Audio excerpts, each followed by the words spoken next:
is Qualcomm getting back into doing server chips, Daniel? We're not a rumor show here, but when something comes out like this in markets that we cover. Yeah, let's say this is a bit more of a speculation piece, but this isn't one that we found on 9 to 5 Mac or a rumor show. This is on Bloomberg. And yet, generally speaking, when the Journal or Bloomberg starts to print something, there tends to be, morsels of truth in what they print. They tend to be. Well put. And so, what's going on here is effectively, this is a bit of a rumor, but they bought the company Nuvia, is going to be probably seen in their next generation of always connected PCs. And again, as mentioned, this is a bit more of a, hey, we're not sure, but apparently they're planning to take another run at the server market. And AWS is apparently one of the companies that's interested in looking at what Qualcomm is offering, according to this piece. Again, this isn't stuff, Pat, that you and I would verify or commit to truth just yet. But I guess maybe the more interesting topic here is will Qualcomm go down this path? Now, over the last year, we've seen ARM obviously enter and become a much bigger provider of instruction sets that have become part of the cloud scale. Microsoft, Google, AWS. We, of course, know, and we've talked endlessly about what's going on at Intel. AMD has seen some growth there as well. But, Qualcomm has made some moves. They've been big on diversification. The company's made a big move into automotive, built a $15+ billion automotive pipeline. The company's gotten big in IoT.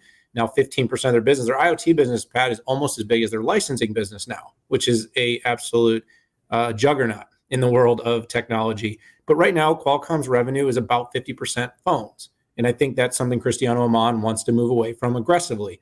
The company's been investing heavily in moving to premium tier PCs.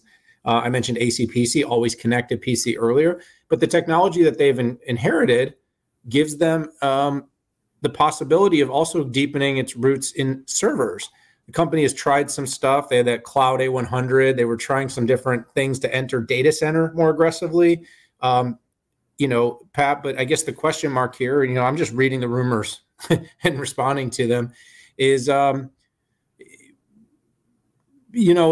this something that the company's going to really go, and what part of the market are they going to go after? With Nuvia, they have some really high quality processing capabilities. They plan to compete against Apple in the premium PC space, Pat, but this is kind of the first I'm hearing of this. So, it's a big business. I think it's, according to the report, a $28 billion a year run rate for the revenue. It's something that, of course, all the big hyperscale cloud users use a ton of. It's something enterprise users use a ton of. It's something that many of the big cloud providers are starting to build on their own. And of course, Qualcomm likes to partner, understands markets, understands channels very well. Could they build something that would be super effective, potentially for some of these cloud companies to meet some certain requirements? So across the board, Pat, I said, look, one thing I'll mention that maybe sets you up nice. You always say there needs to be 3 competitors in the data center server space.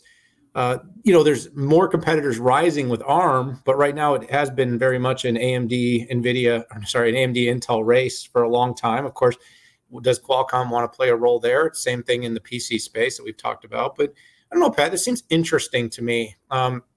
Qualcomm has definitely been on a tear of diversification. They've been growing that business successfully by cross-pollinating its capabilities into new areas and markets. And could they succeed here?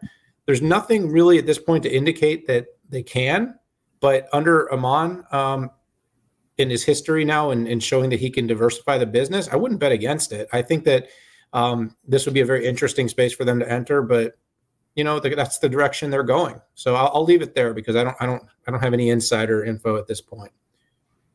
Well, and if you did, you couldn't share it. So. Oh, wait.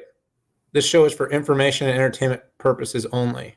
All right, rock and roll. So let me first start off with definitions. There are servers in the data center and there are servers on the edge. There's multiple servers sitting in every McDonald's. They just happen to be bolted to the wall.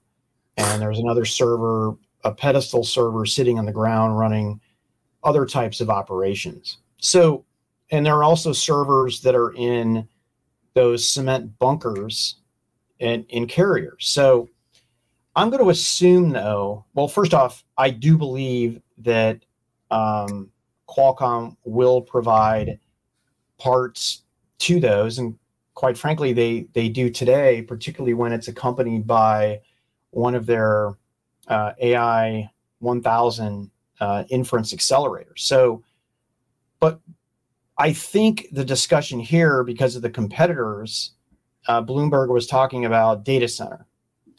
And first off, data center has a very long memory. And the way that Qualcomm exited, I think, will be scrutinized for a long time. Heck, it probably took 5 years for AMD to get their credibility back after they exited the data center market. But they had to come up with a rockin' offering, that was twice the performance of something in there. So the value proposition would need to be quite different and quite commanding. Qualcomm has the ability to do custom parts, but they actually haven't done custom parts. They have the ability to, and they're masters of the SoC. They can integrate everything. One thing that the company would need to look at is when you get into the data center CPU market, it's not just the data center CPU. It's an entire ecosystem around it. Qualcomm could potentially leverage what ARM is doing in their IP when it comes to I/O and things like that, but it's a very expensive offering. Software is completely different too. The company would have to invest heavily into Linux and Linux drivers, and also to make sure that the application stacks are running okay as well. So, listen, is it technologically possible? Yes. Would it be an uphill battle for Qualcomm? Absolutely. But I think more competition is always better. By the way, Ampere, I don't know what they're doing in revenue, but they certainly have signed up, everybody out there that is credible and relevant, who isn't doing their own first party design, i.e. AWS. But Ampere is now in Azure, Oracle, and Google. Again, it's one thing to get the instances there. It's another thing to get customers to sign up for them. And by the way, it's not even GA yet. So aside from Oracle, but we'll see. I think there's an opportunity here.